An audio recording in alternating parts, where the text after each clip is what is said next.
pessoal, esse vídeo vai tratar de inclinação de uma reta no plano, dando continuidade aos conteúdos de equação geral da reta e de interseção entre duas retas do plano. Para você que ainda não acompanhou os outros conteúdos, os links dos outros vídeos estão na descrição deste, para você poder acompanhar tudo aquilo que a gente vai discutir nessa etapa.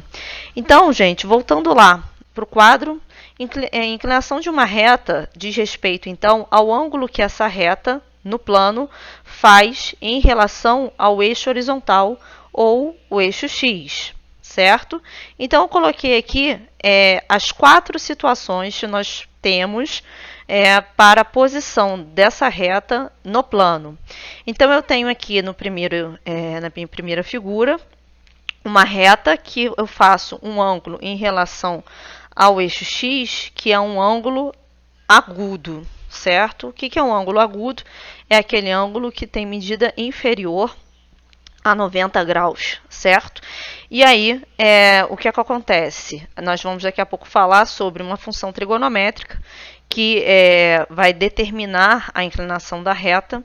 Isso faz com que o valor da inclinação ele seja positivo, ou seja, toda vez que a gente tiver um ângulo agudo, o valor da inclinação vai ser positivo. A outra situação é eu ter a inclinação através de um ângulo obtuso. O que é um ângulo obtuso? Para quem não lembra, é aquele que está entre 90 e 180 graus, certo? Então, esse alfa aqui é um ângulo obtuso, e aí a função trigonométrica que vai definir a inclinação da reta vai dar um valor negativo. Então, se eu tenho um ângulo agudo, a inclinação é positiva, se eu tenho um ângulo obtuso, a inclinação vai ser negativa. A outra situação que eu tenho é uma reta paralela ao próprio eixo X, ou seja, não há formação de ângulo nesse caso, certo? Então, é um caso onde não há ângulo específico. E o último caso é o caso de eu ter uma reta paralela ao eixo Y, e é esse ângulo que eu formo aqui, ele é de 90 graus exatamente, tá? E aí implica também na não existência de coeficiente angular ou inclinação em virtude da definição que nós vamos dar, tá? Então, o que é o coeficiente angular de uma reta R? Ele é um número real, que nós, em geral, definimos pela letra M, através da tangente desse ângulo alfa que está sendo feito em relação ao eixo X, certo? Então, voltando aqui, a tangente é positiva nos casos onde o ângulo é agudo, a tangente é negativa nos casos onde o ângulo é obtuso. No caso paralelo, o ângulo é zero, a tangente é zero, e aqui a tangente não está definida no valor do alfa de 90 graus. O cálculo do coeficiente angular através de 2 pontos. Nem sempre a gente vai achar o valor daquele ângulo exatamente, mas como a gente sabe que para definir uma reta são necessários no mínimo 2 pontos, se eu tiver os pares ordenados que definem esses 2 pontos, eu consigo encontrar então o coeficiente angular. De que maneira? Então, coloquei aqui 2 posições. Aqui uma reta que tem um ângulo agudo alfa. Aqui eu tenho para ordenado A, XA, YA, para ordenado B, XB, YB.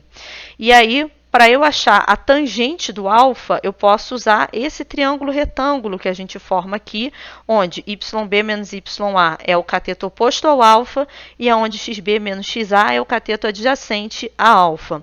Da mesma forma, eu posso pensar também no triângulo retângulo quando eu tenho uma reta que o ângulo alfa é obtuso, certo? Então, de novo, eu peguei um ponto A que tem coordenadas XA e YA e um ponto B coordenadas XB e YB. Se esse ângulo é alfa, esse ângulo agudo aqui deste triângulo retângulo, ele é 180 menos alfa.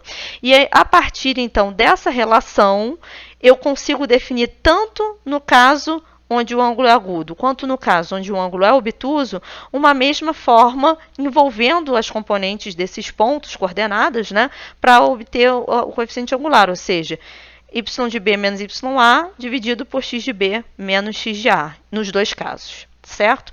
Então, para fixar as ideias, vamos fazer o cálculo aí rapidamente no coeficiente angular de uma reta que passa pelos pontos menos 5 e 4 e b, 3, 2, tá? Então, vamos ao cálculo do m.